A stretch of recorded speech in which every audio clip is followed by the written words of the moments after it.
कुंभकर्ण की आश्चर्यजनक 6 खास बातें। रामायण काल में ऐसे कई मायावी असुर, दानव, वानर और राक्षस थे जो आश्चर्यजनक रूप से शक्तिशाली थे।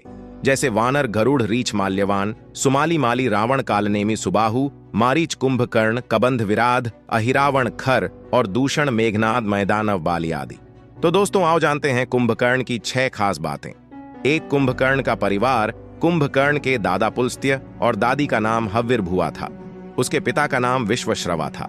आर्षि विश्वश्रवा ने आर्षि भारद्वाज की पुत्री इलाविदा से विवाह किया था, जिनसे कुबेर का जन्म हुआ। विश्वश्रवा की दूसरी पत्नी कैकसी से रावण, कुंभकर्ण, विभीषण और सूर्पणखा पैदा हुई थी। खरदूषण, कुंभिनी, अहिरावण और कुबेर कुंभकर्ण के सौतेले भाई थे। 2 कुंभकर्ण की पत्नी वरोचन की कन्या वज्रज्वाला थीं। उसकी एक दूसरी पत्नी का नाम करकटी था। कुंभपुर के महोदर नामक राजा की कन्या तड़ितमाला से भी कुंभकर्ण का विवाह हुआ।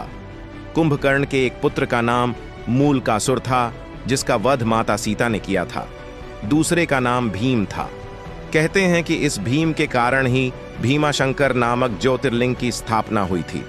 3 आविष्कारक कुंभकर्ण रावण की सेना में अस्त्र शस्त्र या यंत्र बनाने वाले एक से एक वैज्ञानिक थे, जैसे शुक्राचार्य, भार्गव, शंबूक और कुंभकर्ण और वज्रज्वाला।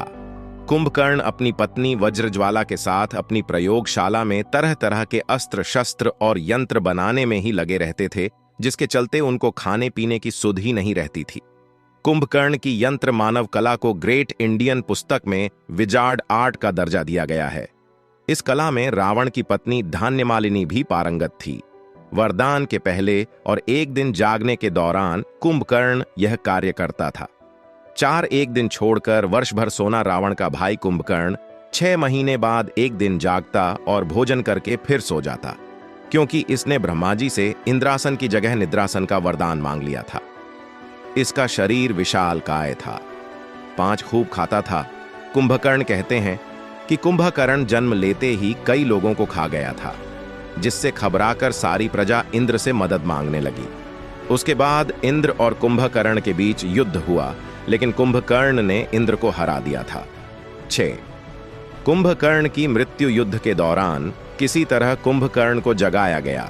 कुंभकर्ण ने युद्ध में अपने विशाल शरीर से वानरों पर प्रहार करना शुरू कर दिया। इससे राम की सेना में हाहाकार मच गया।